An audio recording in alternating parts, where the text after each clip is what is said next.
Nagsimula siya sa pagtitinda ng puto nang matagpuan siya ng Team Kalingap.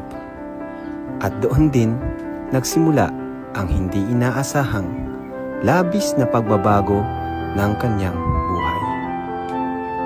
Siya ay nakatanggap ng umaapaw na biyaya. Siya rin ay ating napabahayan.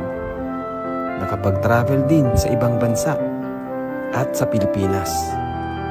Nabigyan din ng bangka at marami pang iba.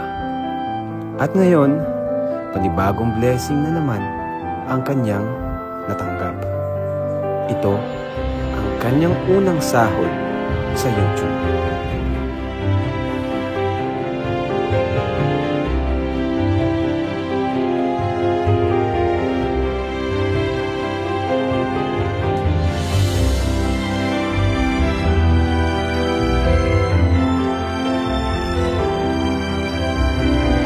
God, siyempre sa hindi ko po ina-expect yung mga gantong bagay na mangyayari sa amin ngayon.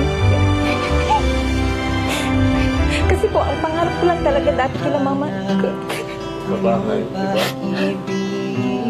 Sabi ko po, kapag nakapagtapos po ako ng pag-aaral, kala ko po mismo is talagang paghihirapan ko yung mga gusto kong marating sa buhay. Marating.